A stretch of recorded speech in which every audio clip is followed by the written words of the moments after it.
So Indian exporters के लिए ये अच्छी खबर नहीं है, बट थोड़े समय के लिए। इंडियन गवर्नमेंट पहले से यूएस गवर्नमेंट के साथ डिस्कशंस में है एक ट्रेड डील करने के लिए।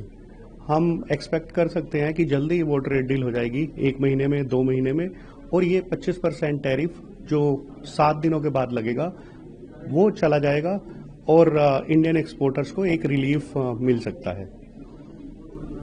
एक पार्लियामेंट में बड़ा इशू हुआ है जिसमें ट्रेड इकोनॉमी को लेकर बात की जा रही है, जिसमें यूएस प्रेसिडेंट ने का एक बयान इंडिया को लेकर आया है कि वो ट्रेड इकोनॉमी है और रशिया के साथ ट्रेड कर रहा है तो वो ट्रेड और नीचे इकोनॉमी जाएगी, जिस पर हमारे कॉमर्स एंड इंडस्ट्री मिनिस्टर ने बयान भी दिया है, क्लैरिफाई करा है कि इंडिया जो फास्टेस्ट लार्जेस्ट इकोनॉमी है, फास्टेस्ट ग्रोइंग लार्जेस्ट इकोनॉमी, लेकिन अपोजिशन बोल रहा है कि ट्रंप का कहना सही है। किस तरह से आप इसको देखते हैं? हम राष्ट्रपति ट्रंप को जानते हैं, वो इस तरह की एग्रेसिव स्टेटमेंट्स करते रहते हैं, इंडिया के लिए नहीं सब कंट्रीज के लिए करते रहते हैं, लेकिन हमें एक शॉर्ट टर्म प्लेजर के लिए किसी भी तरह से उसे रिस्पॉन्ड नहीं करना चाहिए।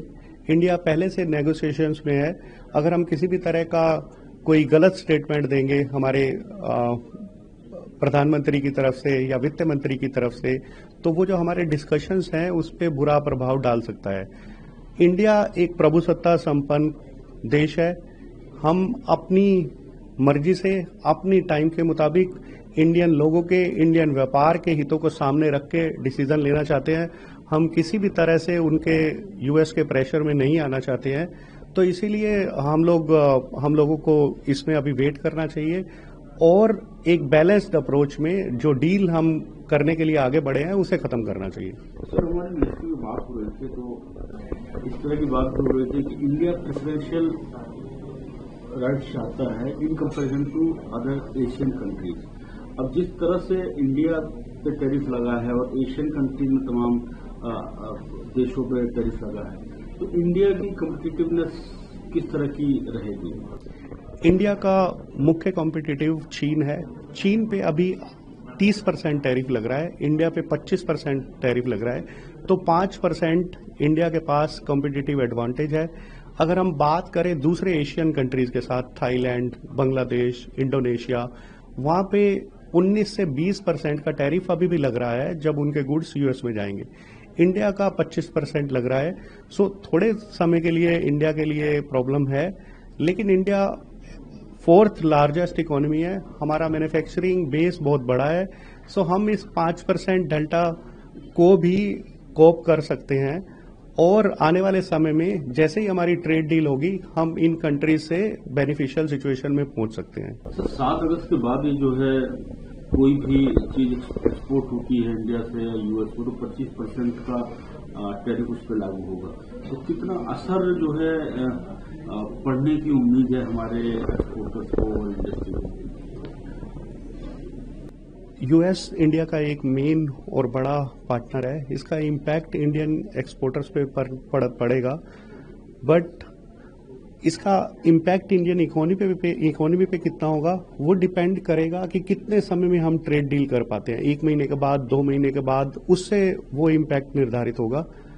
नॉर्मली जो अभी हमने कुछ रिपोर्ट्स देखी हैं, इंडियन इकोनॉमी पे ये जो इंक्रीज टैरिफ है 10 से 25% इंडिया पे लगने लगा है, उससे हमारी जीडीपी पे 0.2% का फर्क पड़ सकता है।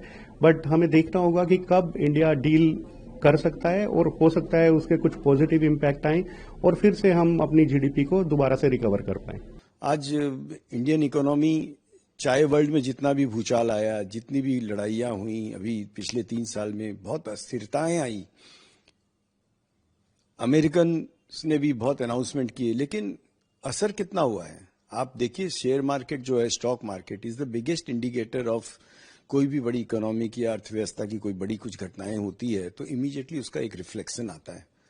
स्टॉक मार्केट में कोई बहुत लंबा चौड़ा असर नहीं आया, कारण कि देश की इकोनॉमी बहुत मजबूत है, एक बेसिक फंडामेंटल इकोनॉमी इतनी स्ट्रांग है कि इसका कोई असर मुझे नहीं लगता। और हमारे जहां तक रियल एस्टेट का सवाल है, चूंकि मैं रियल एस्टेट से हूं, उसमें तो कुछ भी फर्क नहीं आने का है, बिकॉज हमारे यहाँ जो मिडिल क्लास और अपर मिडिल क्लास और लोअर मिडिल क्लास भी जो है, और इवन जो LIG सेक्टर में भी जो लोग हैं, इन सब की इनकम लेवल जो बढ़ रहे हैं, तो इन सब की परचेजिंग पावर बढ़ती जा रही है।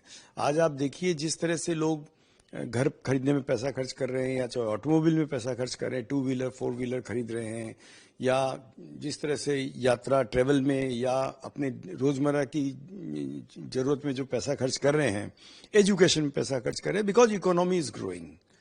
और एक फंडामेंटल इकोनॉमिक ग्रोथ जब होती है तो our economy is not dependent on one country, कि अमेरिका पे खाली डिपेंडेंट नहीं है। हमारी इकोनॉमी एक वर्ल्ड की एक बड़ी इकोनॉमी है, जो एशिया में तो हम अग्रणी हैं ही, और बाकी भी और कंपेयर करिए तो आप अफ्रीकन कंट्रीज करिए, यूरोपियन कंट्रीज करिए।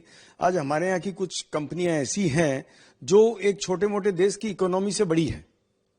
आज बहुत सी कंपनियां, इंडिया की 10-12 कंपनी ऐसी मिल जाएगी जो एक छोटे मोटे, जैसे श्रीलंका है या बांग्लादेश है या कोई अफ्रीकन कंट्रीज है, उनके टोटल कंट्री का बजट से बड़ी हमारी कंपनियां हैं। तो इंडियन इकोनॉमी में मुझे नहीं लगता इससे कोई भी बड़ा फर्क पड़ेगा। मुझे तो पूरे अपने देश पे भरोसा है। सर, ट्रंप ने जिस तरह से इंडिया में 25%